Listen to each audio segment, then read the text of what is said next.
A recent study found that 70% of people felt more stress and anxiety at work in 2020 than any other previous year.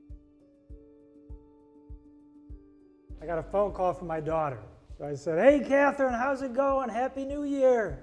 A man's voice came on the phone. Now, I knew my daughter had been on a first date the night before, New Year's Eve, so awkward. And the man said, "Are you Catherine's father?" And I said, yes I am. But then the man said, "This is the Boston Police Department. Your daughter tried to kill herself. We're taking her to the hospital and you need to get up here right away."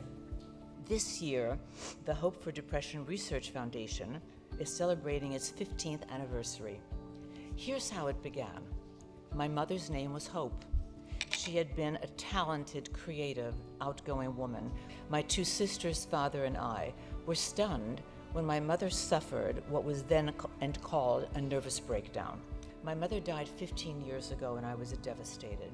Those lingering thoughts of could I have done more, and frustration at wondering why the field didn't have new and better treatments led me to action. Every human has 20,000 genes. Imagine the marbles in these jars, each one representing a different gene. The way we're born, some people tend to be more resilient, more positive in life.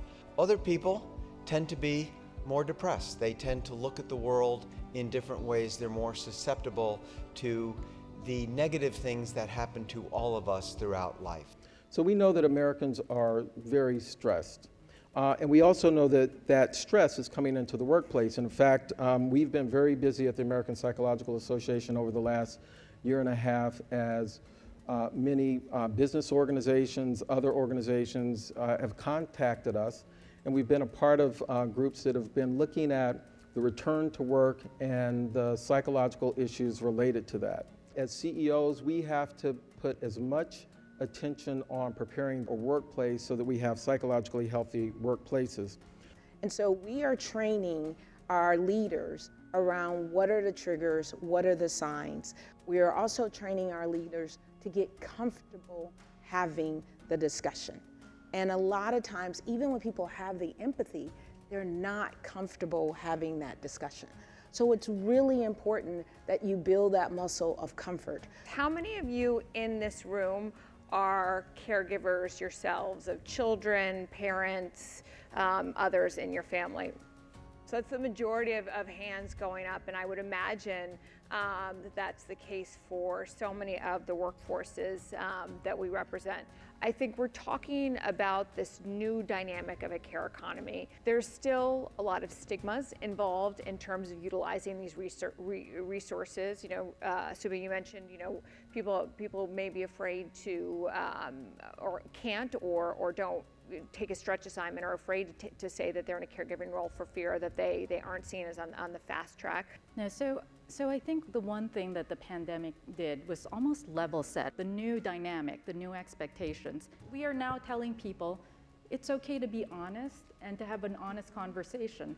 I was invited because of my friendship with Mother Teresa of Calcutta during the last 12 years of her life, and I witnessed firsthand the difference one person can make. And I've spent the last 25 years pondering the lessons that she taught me and what I learned from her from the time I first met her in Calcutta. And if I had to boil it all down into one lesson, it was that the greatest need of a human being is to love and to be loved. That's simple. You cannot be a good leader if your well-being bucket is empty. If you're not sleeping well, if you're not active, if you're not eating well, you can't be a good leader. We need to do a training, a certification around cultural competency. You can't really have cultural humility without empathy. People need love, and as senior leaders, that is not where we were always taught or where we focus our efforts. It's solving the problems, it's making the money, the bottom line.